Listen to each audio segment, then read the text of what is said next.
La liberté d'opinion et d'expression doit être totale. Sa seule limitation est le bannissement des idéologies remettant en cause les principes fondamentaux de la République. Voilà une des orientations de la Sixième République. Comment en arrive-t-on à poser ce principe? Que veut dire renouveler le cœur de la Constitution? Quels sont ces principes plus forts et plus durables que le seul État de droit? Voilà les questions auxquelles il faut répondre. Bonjour, je m'appelle Luc Laforêt, je suis citoyen français et ingénieur en informatique. Alors, quelle est donc cette nouvelle orientation fondamentale pour arriver à cette réponse? Un constat s'impose tout d'abord.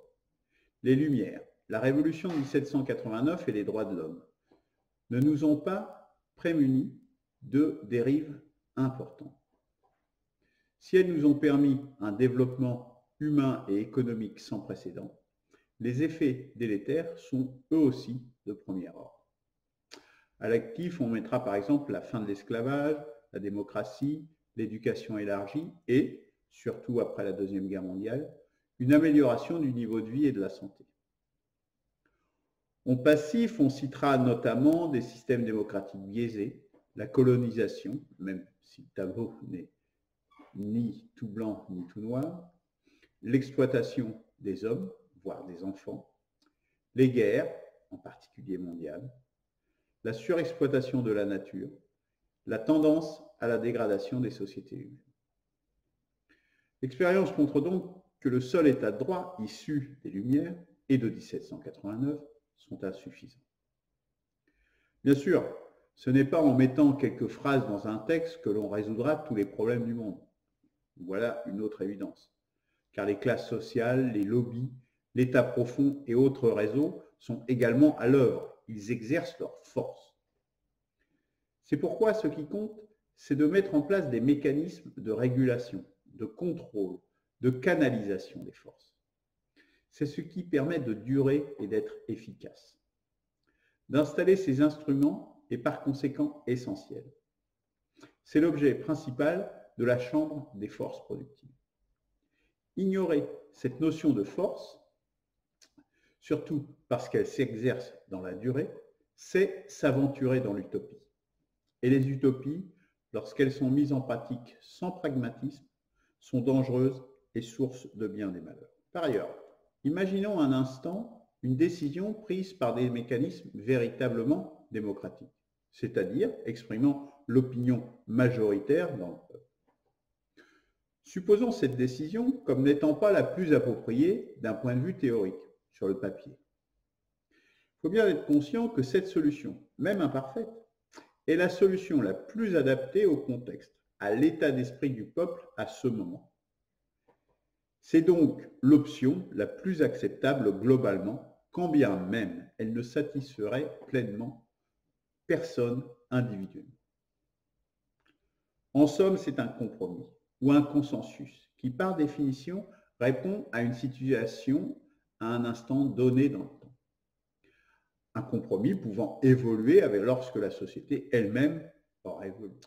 Ceci étant posé, les mécanismes démocratiques doivent donc être ajustés pour approcher le plus possible la régulation, le contrôle et la canalisation des forces. Et cela, quelle que soit la nature de ces forces, économiques, sociales, financières, idéologiques et même brutales.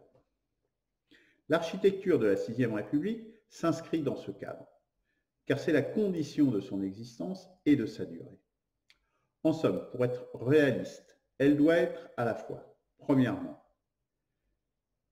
assurer la maîtrise des forces existantes dans la société. La structure de la Sixième République répond pour l'essentiel à ce besoin. Cette structure est décrite par ailleurs. Petit 2, poser des principes fondamentaux universels sur lesquels tous peuvent s'accorder, qui encadrent les lois, donc le droit. C'est l'objet central de cette présentation.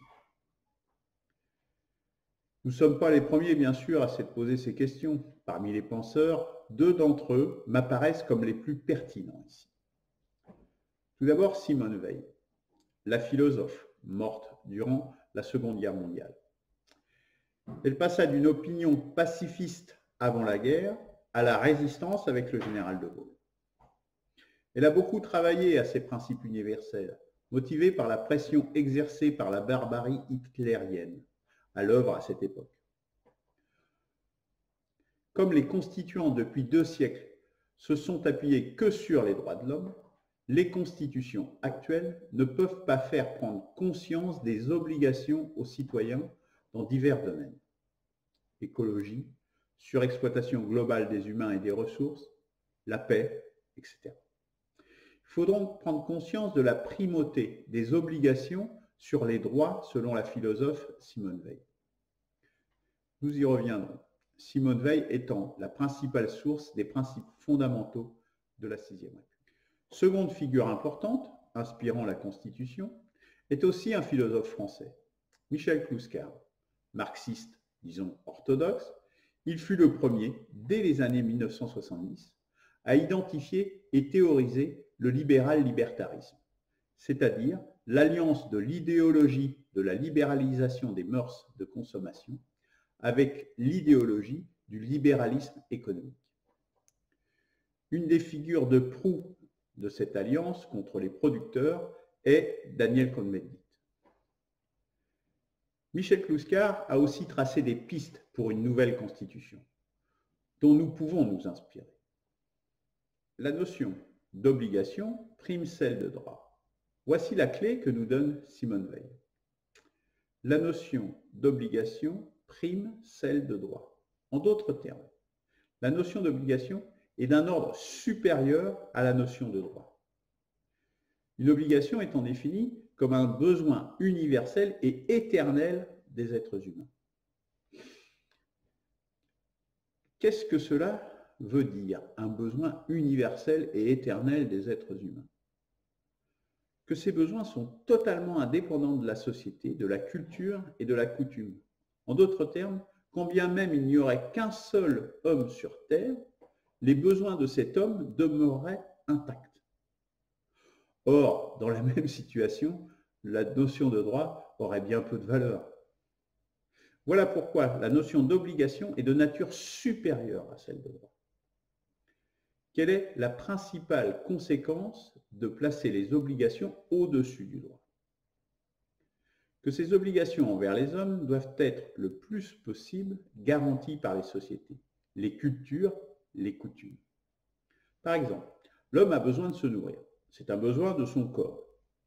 Eh bien, la société, son organisation, sa constitution doivent être tournées de telle sorte à assurer que les hommes qui en sont membres soient nourris. Il y a donc un ensemble de prescriptions qui doivent être introduites dans le préambule de la Constitution qui permettront d'assurer aux Français que les lois en découlant assurent la satisfaction de ces besoins du corps. Les besoins du corps sont par exemple la nourriture, l'habillement, un toit.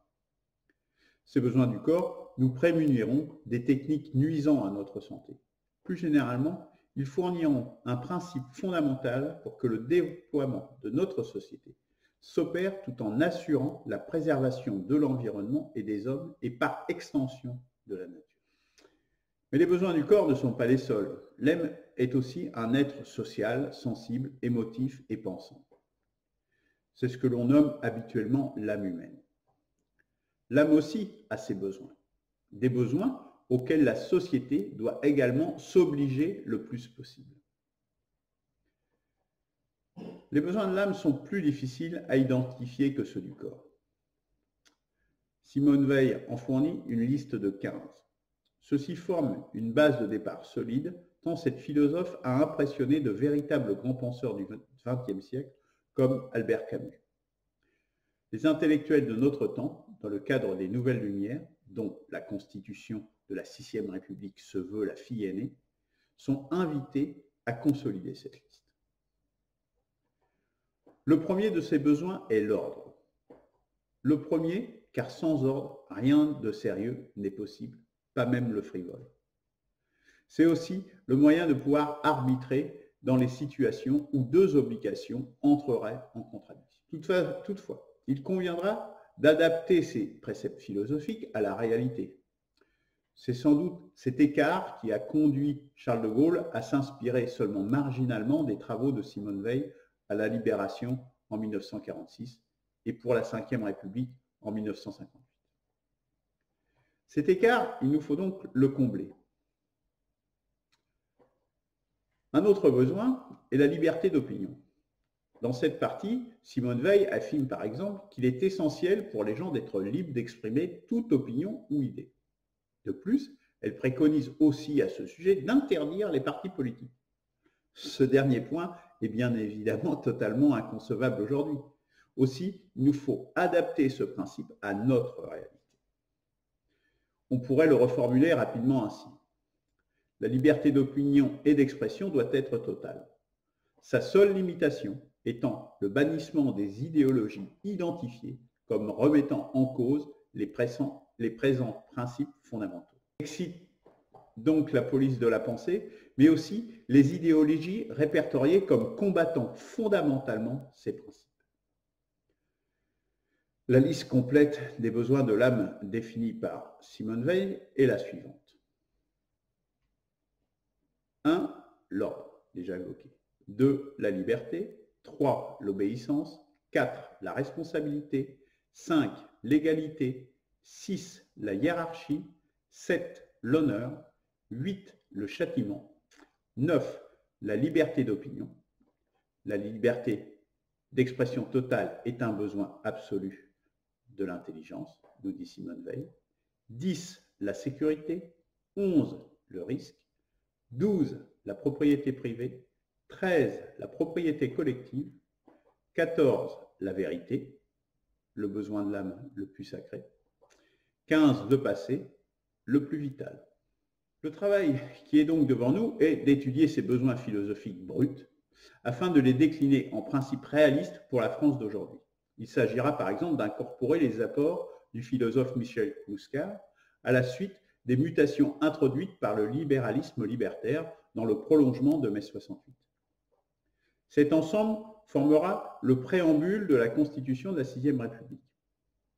Le premier article de la Constitution devra stipuler que les autres articles de la Constitution de la Sixième République et les lois promulguées dans le cadre de la Sixième République devront se conformer à ces principes fondamentaux, sous peine de nullité.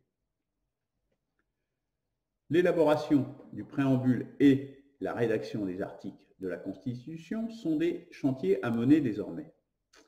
Il prépare la candidature d'un président pour la Sixième République.